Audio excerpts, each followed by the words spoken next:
In this episode, we are going to meet a family that lives in a truck. Cool, but even cooler, it runs off veggie oil, used vegetable oil. That's how they fuel their truck. We are stoked to meet these people. Their truck looks wicked, so we're gonna go meet them. We're 1 minute late. We're supposed to be there 1 minute ago. All right, let's go.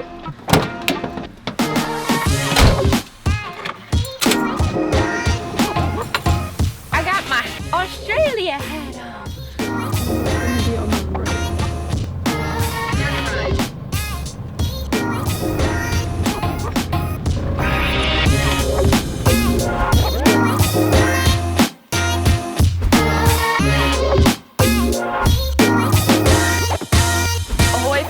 Welcome to another episode of Real Talk with Kristen.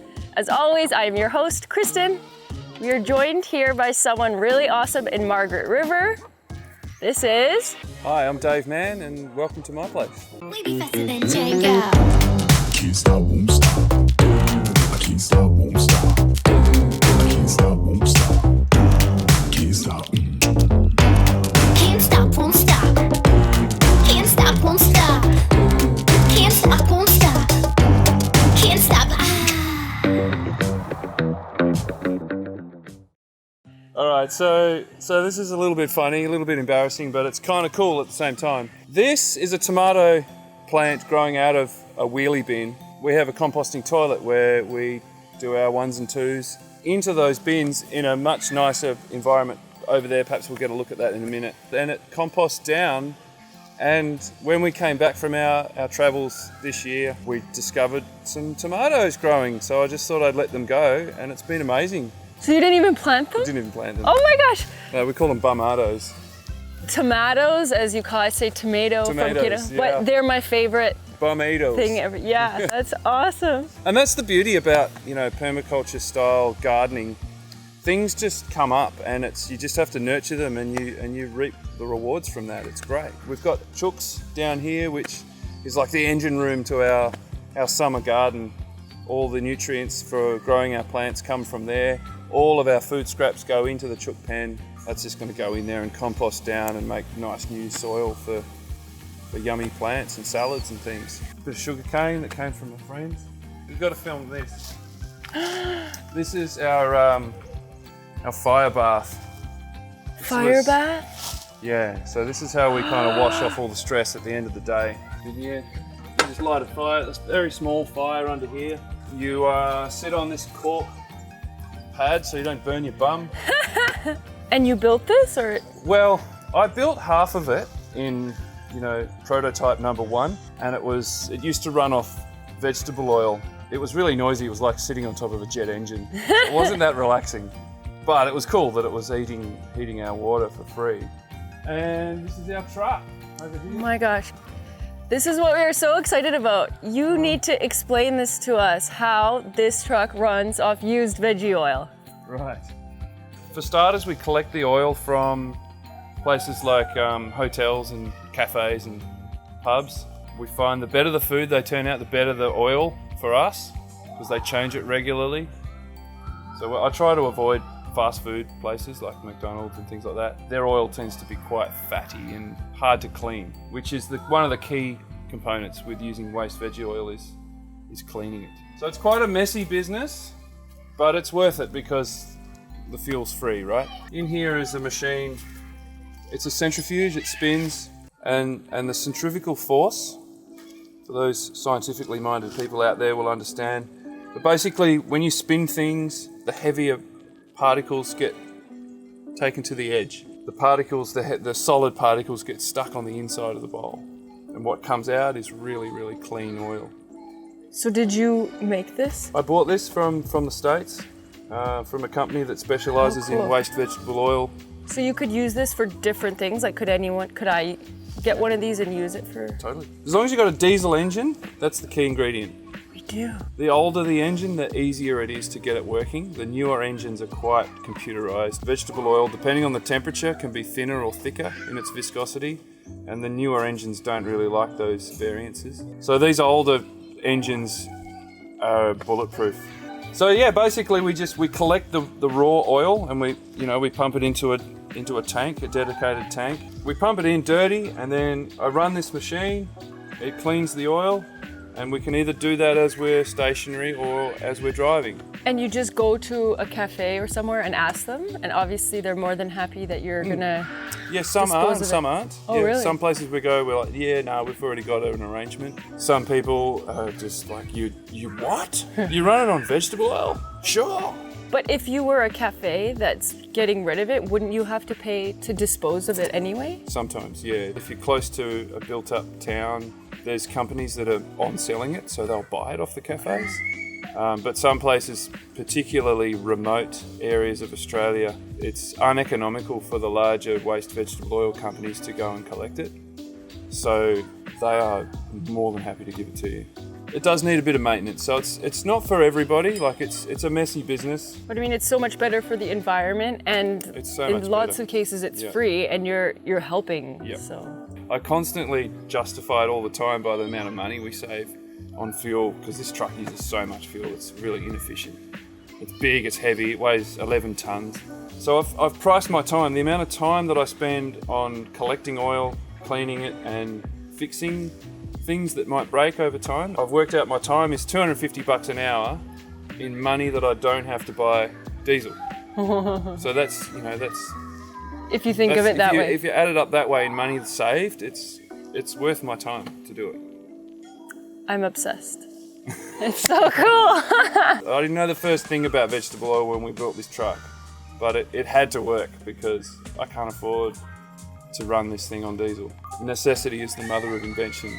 Because you wanted to travel and play your music. Yeah, that so was the goal. That's right. So my wife and I play music for a living. We're called the Nomadics, and we travel up and down the west coast of WA. Now, we don't earn a great deal of money off music, but taking out that massive part of our family expenses each week, yeah. it makes it quite a valuable thing. And you have this place you can grow food and. Yeah, so this is like a family block that we live on, and we caretake it in the summer. So we're very lucky to have that. So you can see on the back of the truck here, there's a deck.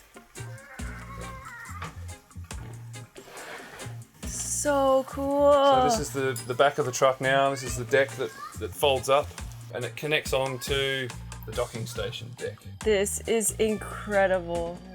And did you build this? Yeah, we built this from scratch, from the ground up, walls and roof. So you guys sleep there? Yeah, so if you come in, the twins sleep down here, and then Gracie, our oldest daughter, sleeps up the top here. There's another bunk above our feet, and my wife and I sleep here. Oh my gosh, I love it. Crawl through into the cab if we need to. Oh yeah. And all this timber is all recycled timber that I found either my on the gosh. side of the road or been given by friends. Or we basically bought the truck and we had no money left, and we basically just salvaged what we could and worked for a while picking grapes. And then we bought the fridge panel. We couldn't find any second-hand fridge panel that was the right dimensions and things like that. So we bought that new, and then we had no money again. So we just basically did what we could when we could. And is this solar? Solar, yep. Well, we got solar on the roof. We got some batteries under the seat there, and that's supplies all of our electricity. We've got 240 volt mains power there if we need it. We've got 400 litres of water under the deck here, under the floor. 400? Yeah, we like to go bush and we like to stay out there for periods of time. So Genius. deep under here is some long-term food storage. We can store, things like lentils and rice, and Get this is so cool. there's a cool little pot-belly stove that I found in my friend's garden. He said I could have it, so we put that in. That keeps us warm when it's cold, and that also heats our hot water as well. There's a copper coil there that I put around the chimney, and that heats the water. And behind this is an old beer keg. That's our hot water tank. I'm obsessed with this. Bit of mosaic. Yeah, Beck did that. They're from stones we found on the beach up in Broome. Oh my gosh. Do you know how cool this is? Are you aware? I think the novelty's kind of worn off a little bit for me, You but think? this is just home for us, I always wanted to be an inventor when I was a kid, actually. Well, you are. Yeah, you are. I guess so, The yeah. What about this? How did that come? Yeah, well, we just needed some cupboard doors, and It's not that hard, really. Like you basically just draw a picture with pencil. I And mean, then I'm sure- cut it out with a jigsaw. I'm sure I could whittle the exact... I can show you how to do that very quickly. It's really not hard. Question, what is your favorite feature in this truck? Definitely the deck. You know, being able to back up to the beach and just drop it down and sit here and watch the sunset is definitely one of my favourite things to do. Or just watch the kids play. So do your kids love having this freedom to... Yeah, I guess so. They don't know any different.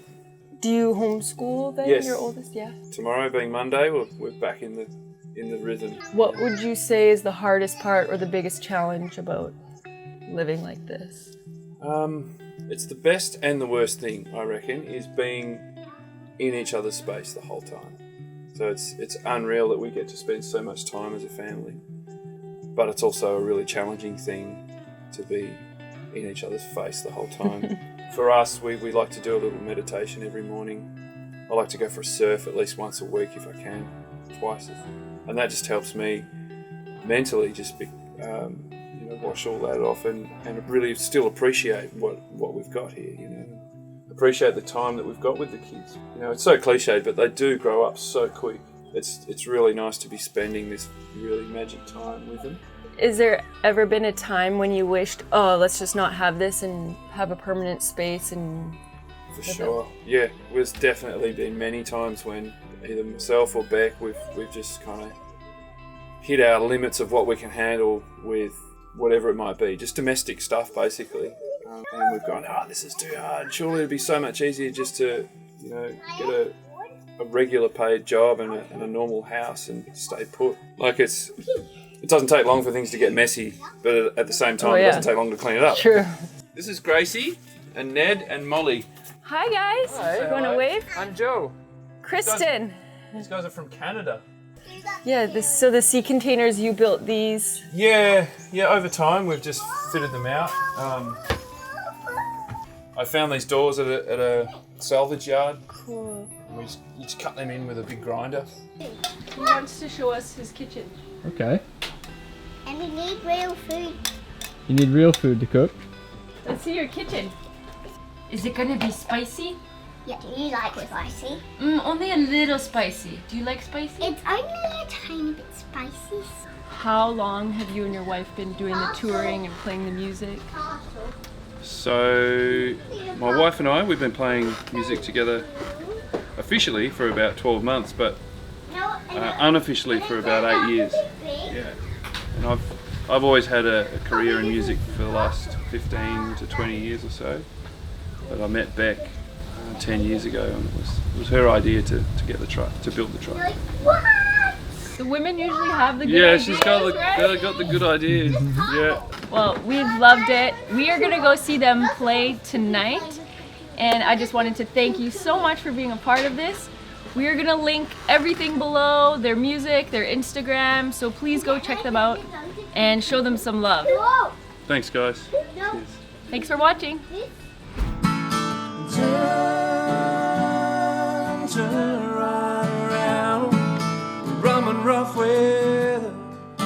We are sorry that we missed you yesterday when we stopped by, but we are so glad that we got to see you play last night. Can you just tell us why you weren't there yesterday and what were you up to?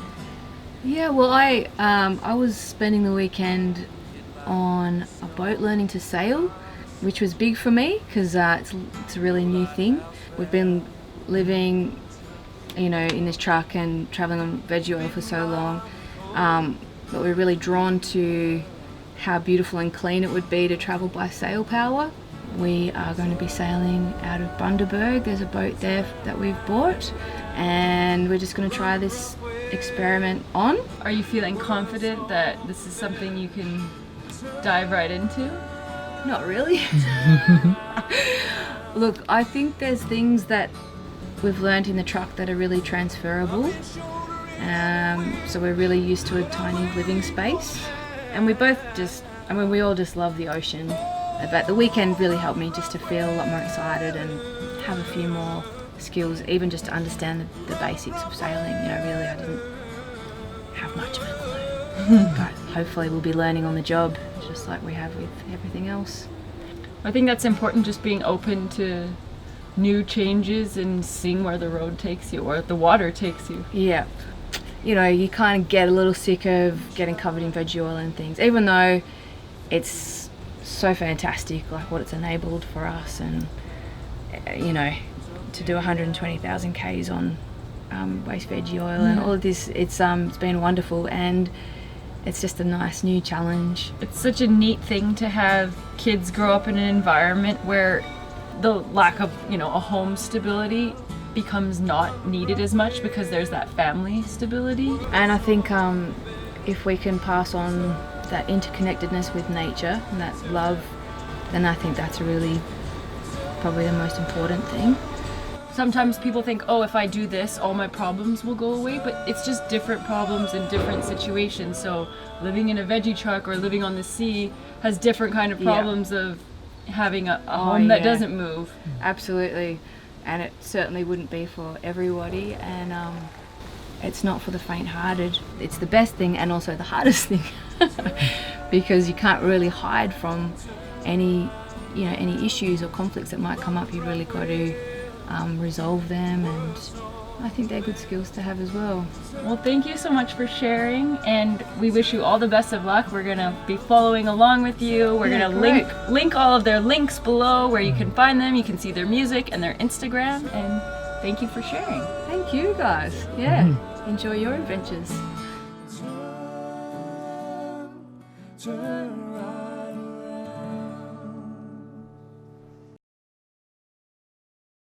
you want to say drives a truck or lives in a truck? Good. Because I don't know if your arm's sore, if you want to put that It is down. a bit. Please get a pic of the turtle. We love. Is this some glitter? If I drink this, will I be all sparkly? No?